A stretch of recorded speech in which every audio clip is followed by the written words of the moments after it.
Hello. So, bad news on the LD.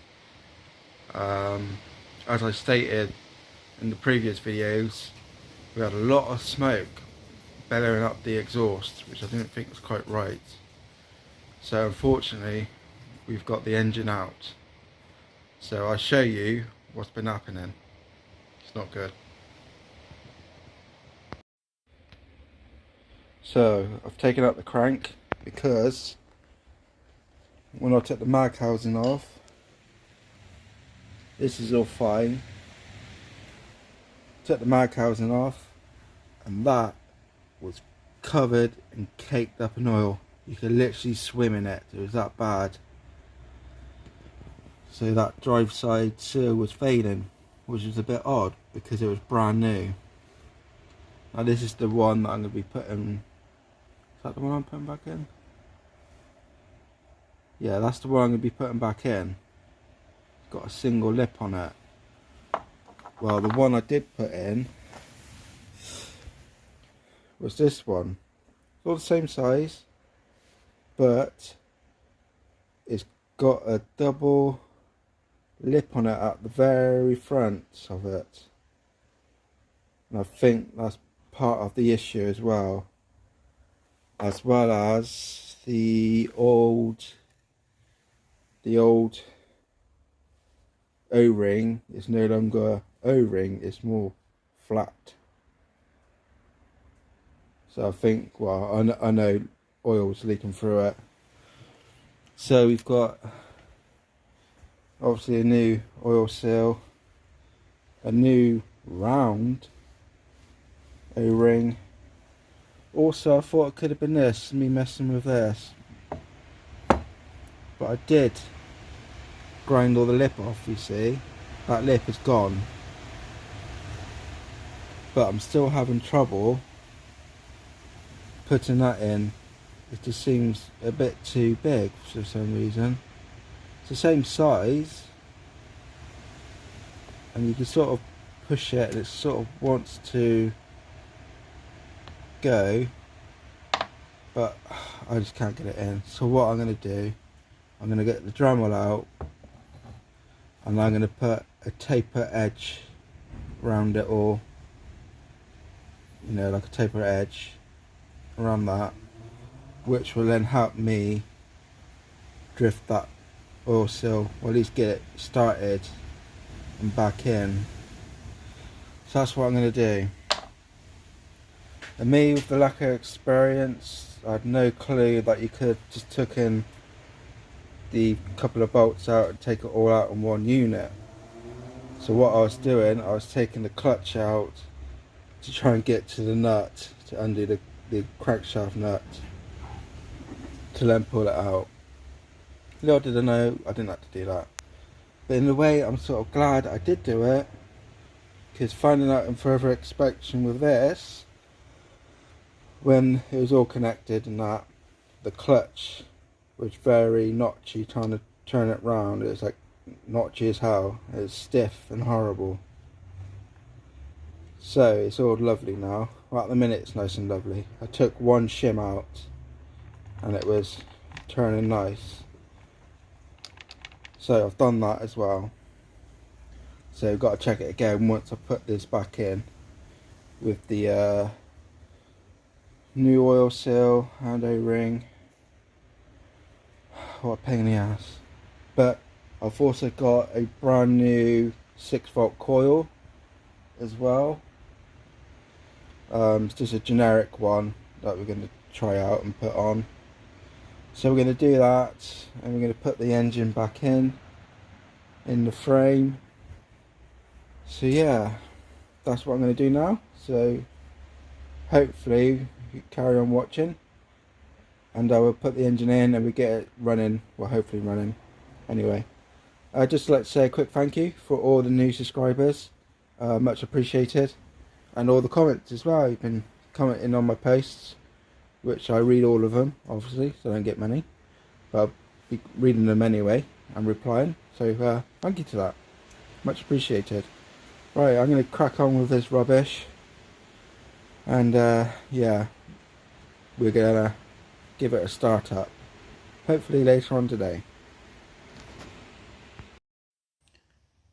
Okay, as you can tell, the way I'm speaking is not good. So, do you want the bad news or the good news? Yep, okay, I'll start with the bad news. The bad news is she doesn't stay running. Now, I tried a new coil, another can type of coil, that's the original one still. I had a 6-volt one, and it didn't even want to fire on that new coil, which was a bit odd. Didn't want to attempt to fire. As soon as I put that one on, it fired first kick. Now what it's doing, it's running for a couple of seconds and then it will stop.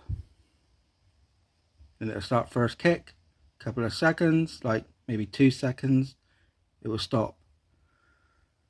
So that's annoying. So it could be the starter plate failing. But the good news is we have stopped the excessive smoke from pouring out. So we've cured that. It now actually smells like a 2-stroke, which is good. It no longer fluffs it out, right out, fills up the garage with smoke. So we've stopped doing that now, which is good. So I think, I mean, I could retry that coil, I suppose. I might give it a go. Just for shits and giggles, really. Give it a go, see what happens. But I know she runs on that coil. But I'm now thinking it's probably the starter plate messing me about, which is bloody annoying. So yeah, what else to say?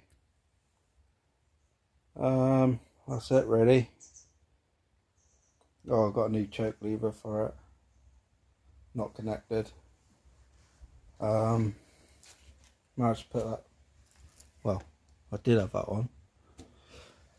Anyway, yeah, so that's it for now really. If you're watching this, write down what you think it could be. I would like to know, because that is bloody annoying.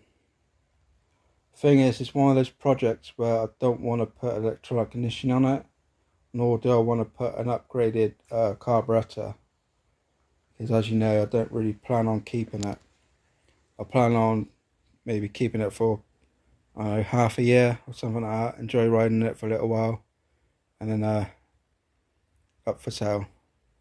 Because the frame is a rare frame. It's an electronic start frame, as you can see with the hole there and the bracket there.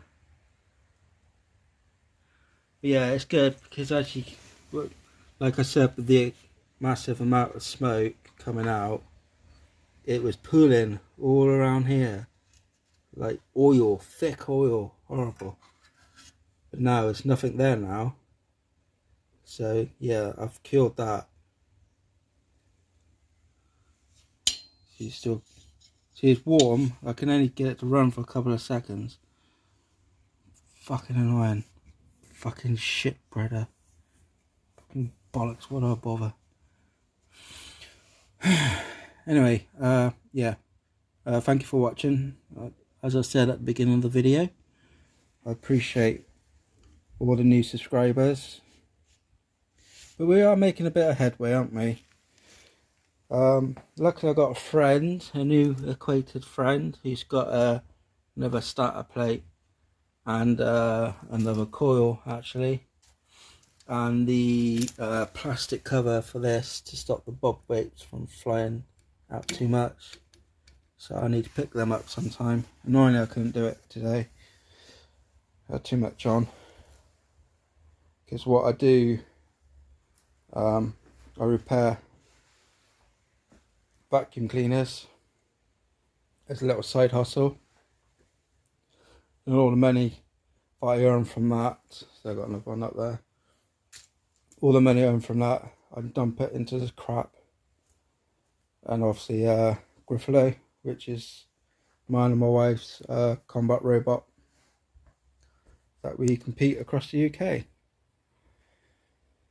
So yeah, like I said, thank you for watching. Bye for now.